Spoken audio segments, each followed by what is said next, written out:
You're driving through the thick jungle of Magelang, part of the island of Java in Indonesia. You pass the largest Buddhist temple in the world but don't stop. You're looking for something even more extraordinary. Eventually, a hill emerges from the dense trees. First you see the crest at its top, then a strangely shaped, dirty white building becomes visible. And the only thing more unexpected than this structure is the twisting story of its creation. This church lies eerily empty in the jungle, and there's a bizarre reason for its unique shape. Indonesia's an island nation and Java hosts more of its people than any other. Among the looming shapes of mountains including Merbabu, Merapi and the still active volcano of Suming, is the plateau of the Magelang Regency. It's a place of hills and humidity in central Java, where the population lives amid stunningly beautiful surroundings. The most famous location in Magelang is the Buddhist temple of Borobudur. It's a towering construction of 9 platforms decorated with more than 500 statues of Buddha and topped by an impressive domed building known as a stupa. Since it was finished in the 7th century, it's become a place of pilgrimage and a UNESCO World Heritage Site. But while it's certainly worth visiting, it isn't Magelang's only treasure. That prize is found in a building on the nearby hill of Bukit Rima. There's a solid rectangular body with a grey roof and admittedly some graffiti. At one end's a small tail, at the other, it rises up into a magnificent bird's head with its red beak wide open in song. The crown at its top's like that of a rooster, earning it the name of Jurehaayam. That means, the chicken church. It mightn't be the most dignified name, but step inside this unique building, and you'll find true beauty. Under your feet is a floor of jewel-encrusted tiles, and the windows are paneled. Look up and it's like gazing at the sky because of the illustrations of clouds. Look around, and you'll find yourself transported through stories from Indonesian folklore. Of course, this is still a church and you can worship here. There are actually a dozen prayer rooms nestled deep below the church. Or you can climb upwards to a platform situated in the chicken's head and look out towards Borobudur. At sunrise you'll be able to see the light gently spill over the temple's dome as the world awakens around you. It's clear that Jurehaayam's unique from the first moment you see it. And a glance at its history makes it obvious that the structure's truly extraordinary as well. To find out why, we have to travel back to 1988. Daniel Alamsja was the person who was inspired to build this church, and he dedicated years of his life to making it a reality.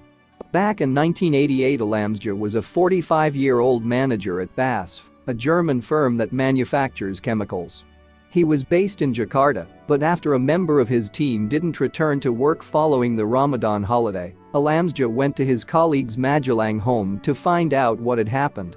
The employee suggested they go on what would become a life-changing hike. Alamsja had already been thinking about building a church. When he saw the hill of Bukit Rima during that walk, he felt he'd found the perfect site. Shortly afterwards, a fee in the region of $2,000 bought him a strip of hilltop land, and he was ready to start.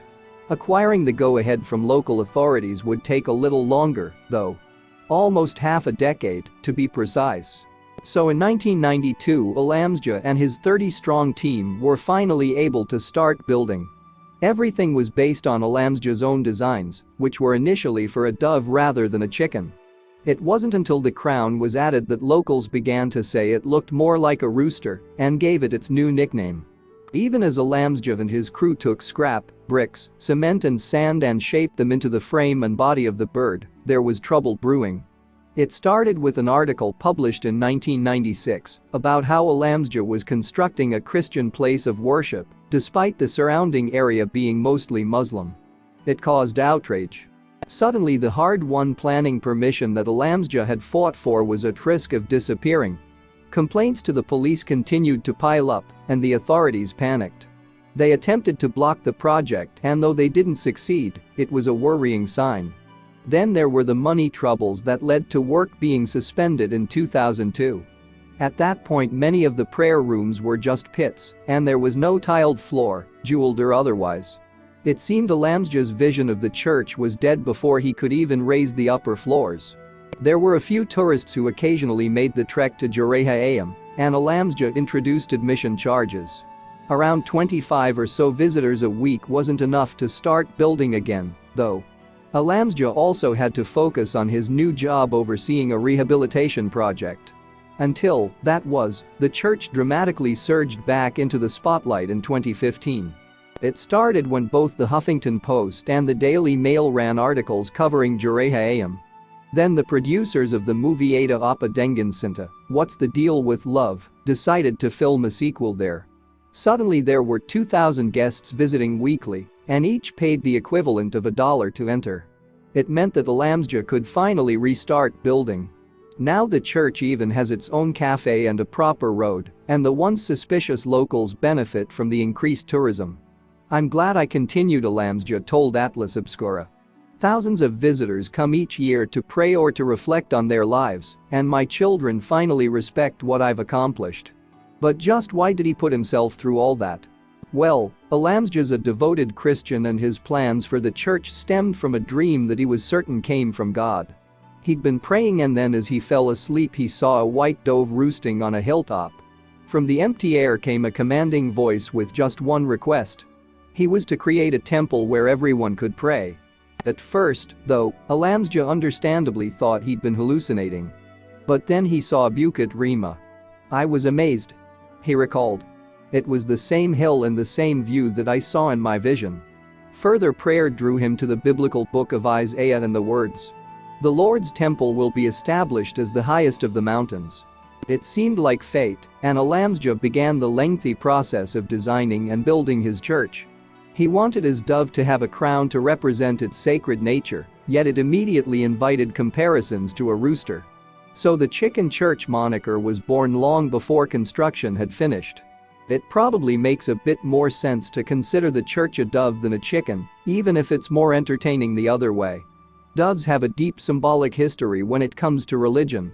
Many ancient civilizations gave a prominent role to the birds because of the creature's association with various goddesses, including Venus, Tanit, a star Tanashera. The dove makes an appearance in both Jewish and Christian scripture as well, when a bird's released by Noah after the Great Flood in the book of Genesis. Noah was praying that the dove would be able to find land. When it returned to the ark with an olive branch, Noah knew his trials would soon be behind him. The dove's arrival represented hope and new life. Christianity also associates doves with the Holy Spirit, thanks to their presence in descriptions of the baptism of Jesus. They've since taken on a wider significance as a symbol of peace, such when they're released during the opening ceremony of the Olympics. The dove of Jureha Ayam has a crown on its head to further emphasize its divine nature. Doves make an appearance in the lore of Indonesia's biggest religion, Islam, as well. The Prophet Muhammad took shelter in a cave while trying to hide from his enemies. Doves then nested near the mouth of the cave, which made it impossible for anyone to step past without crushing the eggs the birds had laid. The people searching for the Prophet saw this and were convinced the cave must be empty, so Muhammad was left in peace. When controversy spread about Alamsja's church and its Christian nature, he said, I was making rooms for Muslims, Buddhists, atheists, Catholics, everyone. It was designed to be inclusive. And amid his financial difficulties during the 1990s, Alamsja often had to remind himself of his original divine inspiration. In his Atlas Obscura interview, Alamsja described how he kept rereading that Bible verse, trying to find the courage to continue. Even his kids thought Alamsja's project was doomed. But when many hundreds of people started visiting the church, his kids realized its value. This isn't my plan, Alamsja says. It's God's plan. Now you can travel through the church and truly see its wonders. Start on the road outside, with trees lining the way as you approach its breast. This is the whitest, cleanest part of the building. If you look to the sides you may see some scaffolding for work that's still in progress, but if you glance up you just see its size and its magnificence. If there was any doubt that this place is about love and bringing people together, then just look at the heart-shaped welcome sign. There's also an angel welcoming you by blowing his trumpet. It's a stark contrast to the rumors that the building's haunted, with claims of kuntilanak, a type of Indonesian female vampire, and ghosts having taken up residence when it was abandoned. In some ways the curve of the ceiling and the Christian iconography make this almost an ordinary church. Step into the main hall and you'll see light spilling through this lofty space from both a cross in the ceiling and the pattern of flowers that form the windows. They illuminate benches and information stands for you, the pilgrim. There are more flower petals carved into the balcony at the hall's far end, above which you can see the bright colors of some of the murals that give this place part of its remarkable character. The floor tiles have a beautiful pattern as well. When you climb up to the balcony, it's almost like stepping into the open air, thanks to the blue of the ceiling and its painted white clouds. There's even more light finding its way through all the holes. Other stairs lead you to walls paneled with dozens of different scenes and images that connect you with Indonesian culture. In other parts, carved pillars and walls give passages a sense of age and weight. There are paintings and patterned tiles everywhere to soften the look, but this is a more intimate space. If you take a quick look at the mouth, you'll see there's a metal mesh barrier inside to prevent humans falling through. Eventually you'll climb the biggest staircase, which leads you up and up. You'll pass more murals and eventually you'll come to a white room. From here you can step out onto the chicken's crown and take in the 360-degree view across the trees and the mist that covers them. It's a truly beautiful moment. Just don't forget to visit the cafe, which also has impressive views, on the way out. The cafe's just one sign of how the church has become a tourist attraction. You can buy snacks and coffee, plus there's a piece of fried cassava available for free. Eat it while you sit at the railing and look out on the jungle from high up towards the back of the chicken. You may want to spend a little time looking at the murals as well. They depict all kinds of scenes from history and folklore and were painted by talented local artists. The yellow pillars that hold up the sky are decorated with twisting strings of flowers. Stained glass windows include depictions of a chicken as well as boats, books and other images. Information boards in the main hall depict all of the church's troubled history. It's like a mini museum where you can see photos of the chicken slowly emerging on the hilltop. It's astonishing when you see the half-finished construction with its bare concrete and pieces of building equipment, then look around at the magnificent structure it has become. The acclaimed Into the Inferno's a documentary film from 2016 directed by Werner Herzog. It's about volcanoes and was filmed in Ethiopia, North Korea, Iceland and Indonesia. Jureha Ayam isn't that far from Mount Sinabung, and the documentary showcased both. Alamsja meant for this church to be a house of worship, and its many prayer rooms are obviously in keeping with that aim. They ensure there's enough space to allow visitors to pray privately. If you choose to stay outside, the grounds are finally being tended like a proper garden. People have even come to Jureha Alam to get married and take some truly memorable wedding photos. Under the church there's also space that's used as a rehabilitation center. It's an area where people with a variety of issues can find support. There's an outreach project for at-risk youth. The center's been described by Alamsja as being for disabled children, drug addicts, crazy people and disturbed youth who wanted to fight.